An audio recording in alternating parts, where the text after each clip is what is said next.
Hey, welcome everyone to another One Exponential Summit session today. My name is Steven Rodriguez. Super excited to have you all join in here.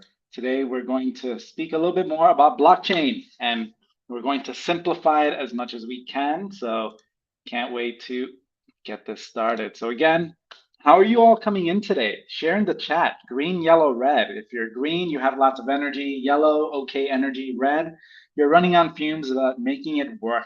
So share in the chat. We'd love to see how you're all coming in. And full disclosure, our inspiration for this session comes from Trailblazer Richie Edwaru, presenting this topic back in 2017 originally. And you can view the original video in the link provided shortly. A great and insightful TEDx Morriston Town Talk. Highly recommended.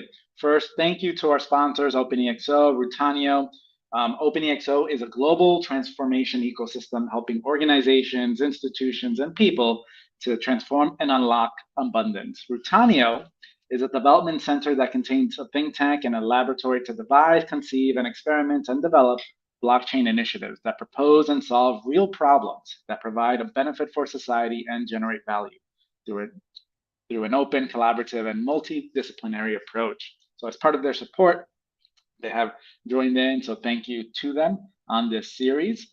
Again, my name's Steven Rodriguez. I'm a creative, I'm an explorer, and I'm a futurist. I'm an ambassador for EXO and Rutanio. I'm also director over at Queens College, the Tech Incubator, helping Ying and the others do the amazing magic that they do for entrepreneurs. And I'm a fractional operator through Hire Runner. If you need operational services, then Hire Runner is your choice. And my massive transformative purpose is to accelerate human connection. But enough about me. I know you're here to wrap up your mind around this blockchain technology. What is it? But really, let me take you on the ground floor of the internet where we all have to start. So, this is what the internet looked like roughly 45 years ago. In 1976, the internet was just a couple of computers, a dozen of dots, and if I may, loosely connected by some lines that can barely carry a couple of bits and bytes between them. Not that much, really. Today, you're more or less watching this video on YouTube using the internet from the comfort of your house without a wire connected to the device that you're watching this video on. Now, in order for us to go from where we were, which are these couples of dots, to where we are today, a lot had to happen. People like Vint Cerf, Elise Gerrich, Ida Holes, and many others had to dream about what the world could be like. How could we change the world? And here we are, roughly about 45 years after. Now, the thing about great inventions and great paradigms like the internet is you actually don't know what it is the day it was made. So you kind of have to have hindsight 45 years after, and you look at it and you go, oh, I see what that did. It did the following thing.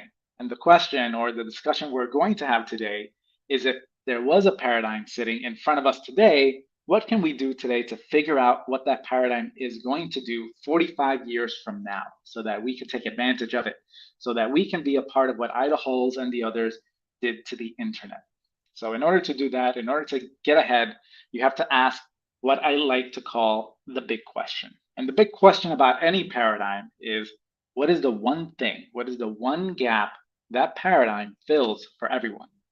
Now, I said hindsight is easy. Hindsight is 2020, but foresight, that's where it gets difficult. So let's take a look at hindsight. So if we think about some of the large inventions in our life, like the printing press, for example, in the 1400s, the printing press filled an interesting gap. It filled what I like to call the knowledge gap. At the time, knowledge can only it only came to the anointed. Someone special would get a clay pot with the name of kings on it, and that's how knowledge came from the gods. The printing press was invented and completely closed the knowledge gap. If we take a look at something like the engine, that invention, what gap did it fill? Well, it filled the power gap at the time we wanted to manufacture. And all we had was manpower, slavery, colonialism. The engine helped get rid of all that. And then on to our favorite invention, the internet. Started 44 years ago. You looked at it and you go, I'm not sure what it does today. I like to think of it as filling the distance gap. The world is a lot smaller than it was 44 years ago. Today, you can transact with just about anyone from just about any distance away. So we're here to talk today about the next gap that exists. There's a gap that is building in our society, and there's an invention you would imagine that fills that gap. The invention is called blockchain. Now, this is an oversimplified version of a blockchain conversation. For all those blockchain experts that exist in the world, save all the details for the comments. We're going to have an oversimplified conversation. Today, we're around the ground floor of blockchain. And what I want to talk about is what is the gap that it fills so that we can look forward and see what the world could look like and take advantage of it. So blockchain changes something that is very fundamental to us. It's at the core of who we are. And each of us do it hundreds of times a day. What blockchain is going to change.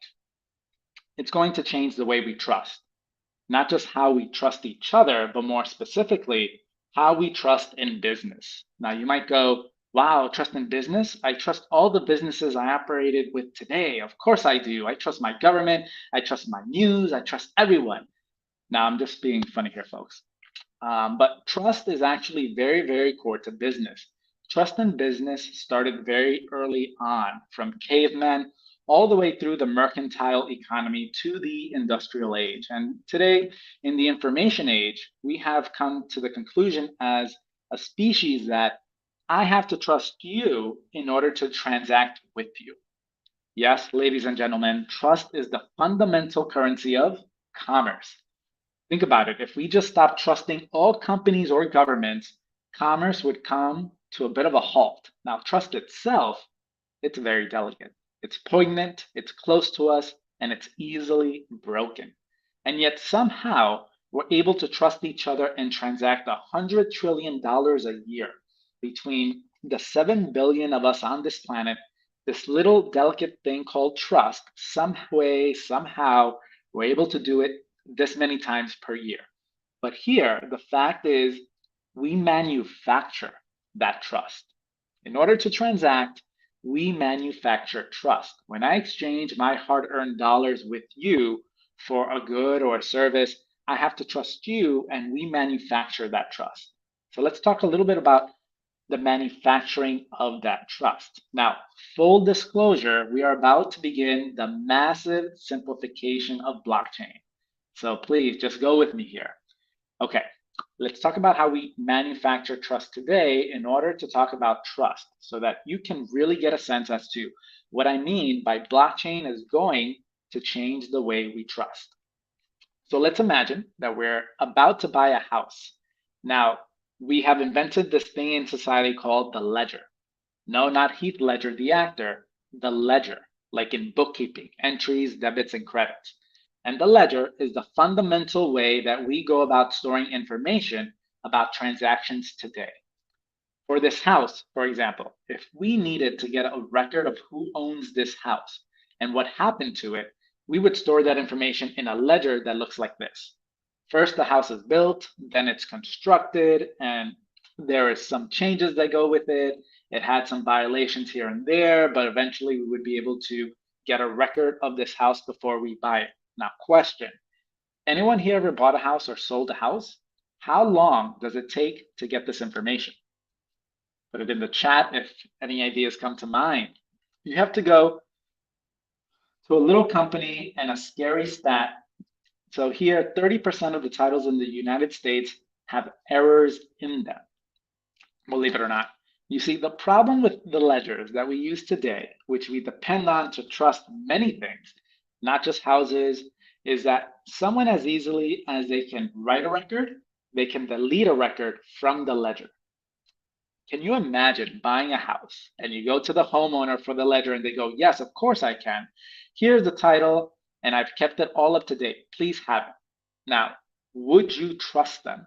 Likely no, because the information can be tampered with. The ledger that we use today to transact with, whether it's a house, a car, the right to some piece of art, or someone who wants a piece of intellectual property or a patent, it's tamperable. You can tamper with them. And what makes it worse is not only can you remove a record, you could also add or edit a record. As you can see here, that chimney violation that happens to this house somehow magically is now a new chimney.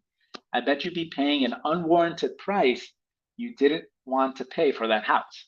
So we have this capability called the ledger, and we use it.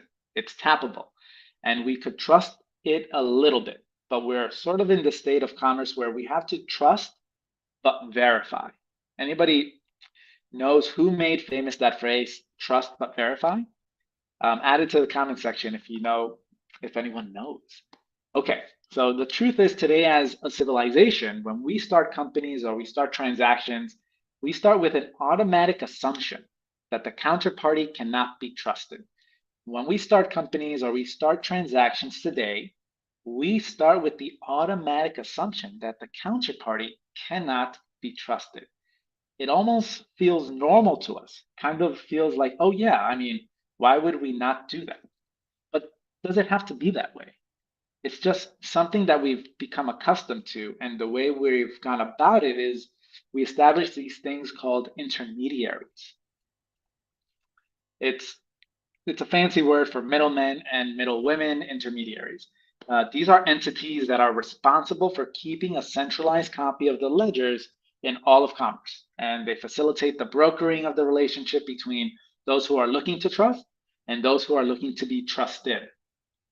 So examples of intermediaries are things like banks, Department of Motor Vehicle, it's a great intermediary for identity, or mortgage and title companies, credit reporting agencies. These are all intermediaries.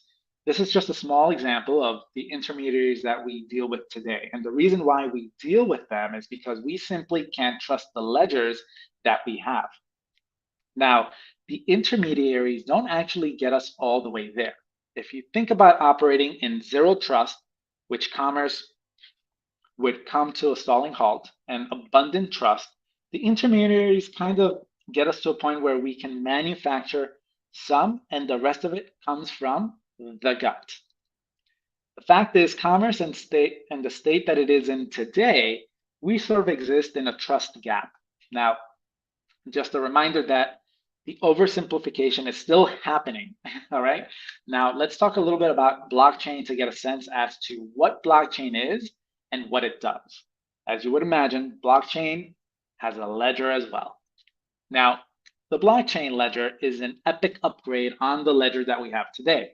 There's a couple of things that are very, very interesting about it. The first thing that's interesting about the blockchain ledger is every record that's written on a blockchain ledger has a unique key that goes with it. Now, you don't need to get into the details of cryptography or hash keys and so on. There is a really, really awesome unhackable key that's on every record on a blockchain ledger. The other things that happen to blockchain is that every record is written and stamped by the trusted party that wrote that record. You can see how this is a little bit different from the crappy ledger we use today, right? Here's the major invention. When the next record is written, everything from the first record, including the key and the contents of the second record, is put into that formula, and out comes a key for the second record. You can see there's some dependency now. When the third record is written, the third record, same thing happens. All of the contents of the record number one, including the key, and the contents of record number two, including the key, goes into the formula, and out comes a key for the third record. You can see how the dependency from one record to another is different from what it is today. Now, again, we're in the oversimplifications zone. There's going to be a lot of comments about cryptography and hash keys, I'm sure. And yes, all of that is important, but this is the fundamental difference. So bear with me. And this happens on and on and on and on. Essentially, technology making sure that every single record, we can see who wrote the record, and we can add a key to that record. And we can build dependencies between one record or another, essentially chaining all of the records together. Aha! Now you see where the word chain comes from in blockchain. And here's what happens. If someone that doesn't like the failed chimney inspection decides to remove that very quickly with an algorithm, you can apply it and look at the information and recognize that it was tampered with. This is the difference between how we exist today as commerce and how we will exist tomorrow in the future. Essentially, we're in a world where we can start to take advantage of a ledger that is immutable, meaning yes, you can mess with it, but it's really easy to tell the ones that were tampered with as opposed to the ones that are not tampered with. Now, blockchains usually exist in what is called communities. What you find is that participants that operate in an industry will all operate on the same chain so that each participant in this industry has a copy of the information so they can write to the ledger with each other. This helps with sharing, the transaction out throughput, and etc. You could call this the real estate chain, if I may. We're still talking about that house that we're buying. Obviously, there's going to be healthcare chains, there's going to be financial service chains, there will be all industry chains, and eventually we may see a chain of chains.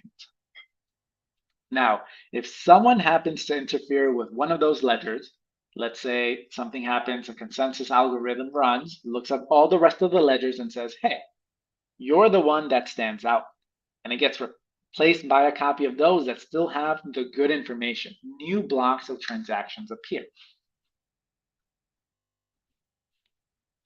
They get written on top of the collection of ledgers. New blocks of transactions appear. They get written on top of it. And eventually, we get into a situation where what you're looking at is what is called a distributed immutable ledger.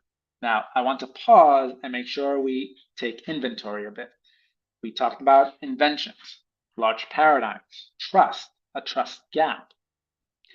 So how do we bridge that trust gap today with ledgers that we can tamper with? And now we're looking at a completely different ledger, one that is immutable, shared across organizations that operate on a specific chain and now distributed. If you look at the left side of this chart, you see a state of commerce that uses ledgers that are tamperable, requiring intermediaries that own a centralized copy of it that broker the relationship between those who are looking for trust and those who are looking to be trusted. And as a result, we live in this trust gap. Now, on the right side of this is a different view of commerce, where information can be trusted and available in real time. Now, I want you to think about the house that we were going to buy. Can you imagine if the information about the ownership rights of this house was written on a blockchain? How much time would that take out of the process of get the title information, right? How much friction would it take out? And how much fraud would it take out? Much less the cost. This is essentially the power of blockchain.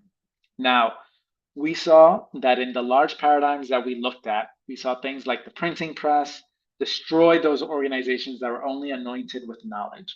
We saw the combustion engine destroy things like colonialism and slavery. We saw the internet come in and destroy brick and mortar companies who didn't adapt. What we're looking at today is a new invention called blockchain that changes the way we trust. And I believe trust companies are going to destroy, at a minimum, these intermediaries. We will simply trust in a different way. The human experience is going to change as fundamentally as it changed from the printing press and from the combustion engine and from the creation of the internet. This is now the official end of the simplification. So, where do we go from here? The reason why blockchain is so interesting to me and why is it that I continue to study it and participate in it is that trust gap that we talked about is actually increasing. We are transacting with more things in more ways than we ever have. If you look at this concept of zero trust and abundant trust, you can see that need to trust is actually stretching out to the right. Today, you not only transact with human beings, you transact with machines, you transact with smart devices, and all of these things, we need to start to figure out how to trust them properly. Now, blockchain changes to other things that I'm particularly interested in. One is in the area of smart home and devices in cities. Think about all the devices and sensors that are coming online and interacting that we also have to trust, not just human beings.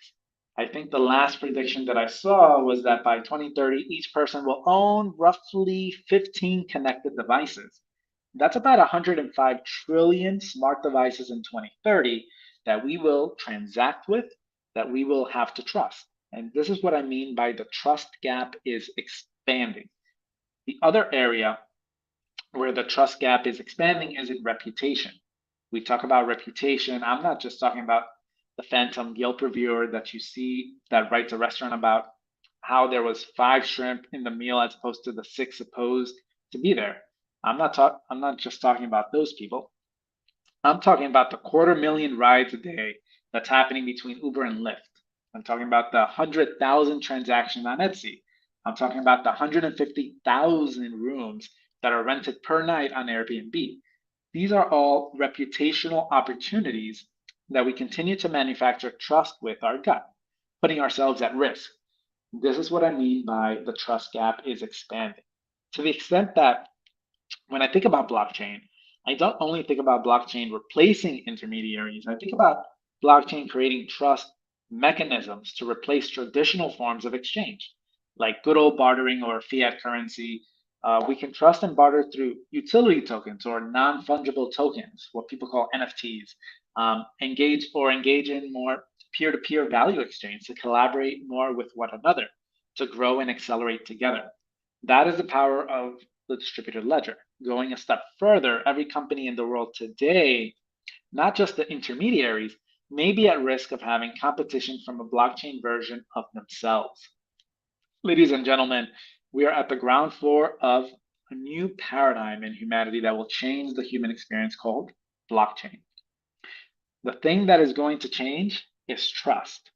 And major thanks to Trailblazer Richie Edwaru presenting this topic back in 2017. You can view the original video in the link provided and a great and insightful TEDx Morrison Town talk, highly recommended. And of course, any questions, comments, or concerns, add them in the chat and we'll get to them as best we can.